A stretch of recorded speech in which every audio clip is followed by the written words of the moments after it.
first time since he's been here that he really had a complete off season. Winter workouts. He always seemed to miss winter workouts. Went through all winter workouts this year.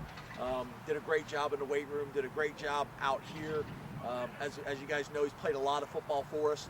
We have viewed him as a starter really since he's been here. Those three guys. So we're excited about what he's going to do, and he's had a great all season so far. Holland's another guy. I didn't think he scrimmaged really well on Friday, but besides that, he's improved dramatically. He's about 255 pounds.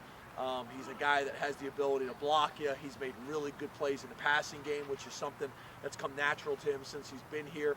But he's a guy that I really think is factored in now. We feel like we're in a really good situation there as a legitimate backup to Mike. Koa Farmer is a guy, as you guys know, has bounced around from safety to linebacker, back to safety, back to linebacker again. And he's got everybody really excited. He's finally kind of found a home and comfortable. I've had a lot of conversations and arguments with Koa about this is where I felt like since he got here was the right place for him, but we weren't going to force him there.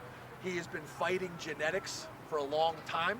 He's finally embraced linebacker, and he's about 280 pounds right now playing linebacker. Honestly, I think he's 239 right now. By not trying to be a safety anymore. It's just naturally happened. And then Josh McPherson has done a really good job for us. He's a guy that's worked hard. We're excited about him as a possible punt returner, what he can do as a running back as well. So I just wanted to kind of go over those guys with you. And then the last thing is this. Got something interesting for all of you. Is in the spring game, we have decided that we're going to include you in the spring game festivities. So we're going to ask you guys to send an email to Chris, who is interested in going down on the field in front of the 85,000 fans that we're going to have and get you guys involved. Catching punts, catching kicks, doing some things. Audrey, I honestly think you should be the first one. And Josh, you were the two ones that came to mind for us. Put on a skills clinic. Yeah, get you guys out there for an 85,000, allow you to catch punts. Allow you guys to write articles about them, but we thought that would be fun. So you guys email Chris. We'll put something out socially, and it's not just I pointed those two out, but it's not just those two. And then we'll put something out socially about all the people that have decided to do that, and then we'll also put out something socially about all the people here that do not respond, that didn't want to do it. So we'll have two social media posts that go out. The people that stepped up to the challenge and the people that chose not to. Okay? Question for Coach? Chris is like, shut up and get the questions. Quick as possible. I'm just so you know, I'm dead serious. You've seen these guys for a while, all spring. Ben, you're another perfect. Oh, I'll fair catch my way to a scholarship. Beautiful. You've seen these guys for a while, so you're not going to learn tons this weekend, but what are some of the metrics that you're looking for from the evaluation standpoint when you look at any one guy? To be honest, I would say, the 14 practices, I would say 13 practices, because Friday will be more of a dress rehearsal for the blue-white game. That's really where the most value for us comes. There's going to be some young guys that go into that stadium, and there's going to be some experience that's going to help them. But to be honest with you, it's more about what they did over the 13 practices and the film that we've been able to watch. I'll have all the coaches grade this just like a game. They're going to be going on the road recruiting, but I'd like for them to kind of get that done so we kind of have it. We're also going to set up meetings with these guys with the position coach to give them feedback about what they did this spring and then what they need to focus on between now and camp. But the blue-white game, to be honest with you, it's about going in and kind of one last hurrah, and it's for the fans and it's for everything else. I would say more value is in the practice. James, practices. We haven't talked to you since the NCAA reform passed last week. What do you guys plan to do with that 10th assistant coach? Well, to be honest with you, the way I understand it, a lot of it is passed, but it still needs to that final stage. Obviously, it looks like it's going to happen. I think I mentioned to you guys before is that we would have, in a perfect world, I'd like it to be a guy that has an emphasis on special teams. Right now I feel really good about Coach Huff. He's done an awesome job for us. We made a huge jump in that area this year. But long term, I think you'd love to be in a situation where you had a guy and that was his deal, was special teams and special teams alone. Right now, Huff brings so much value on special teams and running back. I wouldn't change that. And then what we'd like to do is that guy also to be able to take some responsibilities on the defensive side of the ball, so you kind of even it out. So you'd have 5 and 5 instead of 5 and 4. That's in a perfect world. That's what we'd like to do. And now what you're trying to do is try to find the best person that can fit those roles. As you know, with me, we like to have a plan. So it's not like we don't already have a plan. The coaches make fun of me because we'll go to the convention and I'll be having lunch with 10 offensive line coaches, and Coach Limegrover would look at me like, "What's up?" Well, Coach Limegrover was perfectly fine, but I'm always going to have a plan. I'm always going to be developing relationships and knowing who those guys are down the road. And it's the same thing for this 10th position. We've known about it for a while, so we have a plan. I'm not going to get into the specifics of what that plan is, but we're always going to have a plan to be prepared and make the best choice for Penn State. Can you share your thoughts on the possible early signing period, as well as the ability for kids to make official visits much earlier than they are now? Yeah, I'm kind of old school, and I worry about unforeseen consequences.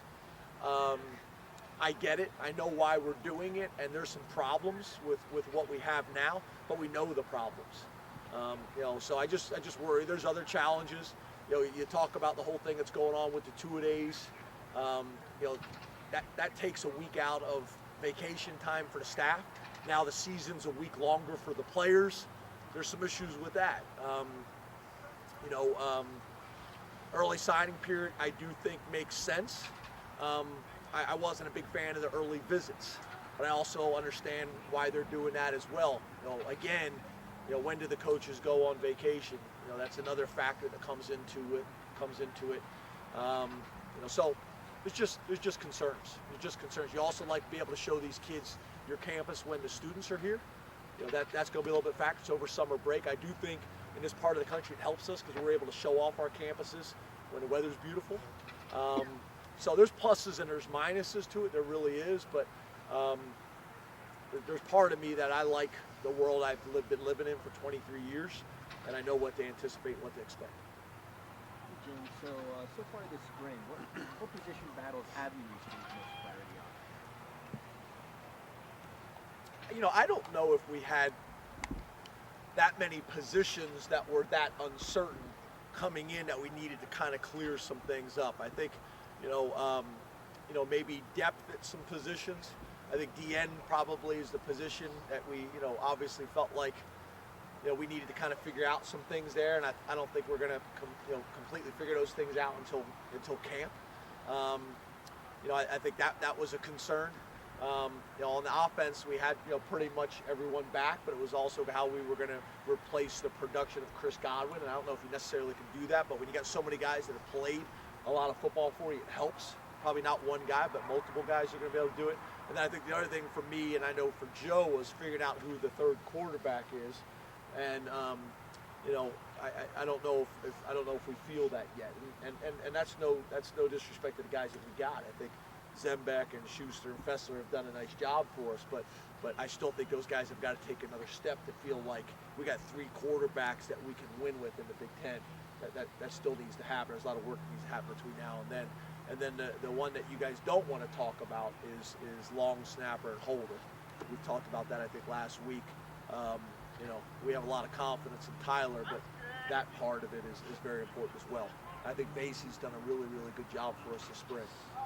James, you talked earlier this spring about Cam Brown's physical stature. Can you kind of maybe speak on his off-field maturity and that kind of aspect of it? Yeah, I think he had one of the better off seasons. And when I say off season, I'm really talking about between now and the beginning of spring ball. Winter workouts, he was a machine. Weight room, he was a machine. He came out and had a good spring. I thought he was going to take a bigger step, but I do think he's got an opportunity now, to go back and watch the film, take some of the comments from the coaches, and be able to make a big jump and put it all together now. He gained experience on the field last year before he was probably ready, and then he's able to have a great off season for the first time, and then come out here this spring and still gain some experience, and then kind of put it all together in fall camp, which is really the next step for him. How much, if at all, has the running back depth changed behind Saquon this spring? Not a whole lot. I mean, those guys have been here and played a lot of football for us. I think Mark Allen had a really good spring for us. I think DeAndre's got some things that we've identified that we need to work on. He's been very, very productive for us, as we all know, but there's some areas that we think he can improve on that will take his game to the next level. But I think the running back position is a position we felt like we had good depth.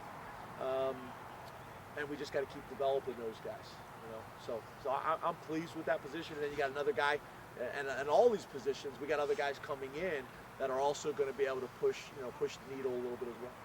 Where's Mike Garrett Taylor at right now? Because he came as a highly touted recruit, and we haven't seen much of him since that special team so far.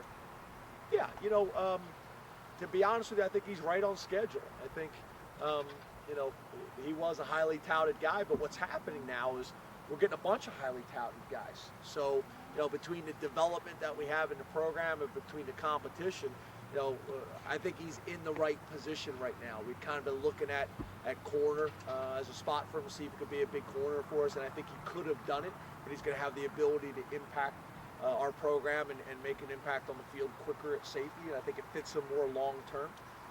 So he's had a really nice spring for us. The coaching staff feels good about him going into fall camp, that he's going to have a chance to compete.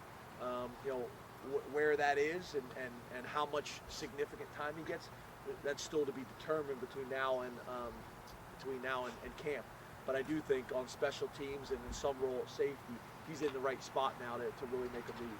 Coach, what are your expectations this Saturday for Blue and White Hands in terms of special teams? You talked a lot about holding and place kicking, what we just saw out there. Yeah, special teams won't be exactly the way I want it.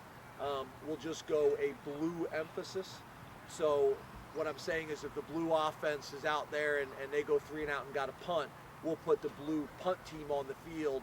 I think it's how we did it last year, and they'll punt to only a punt return. We'll put a white punt return team out there. We'll put just a white punt returner out there for the white team, and do it that way. So special teams will be on air.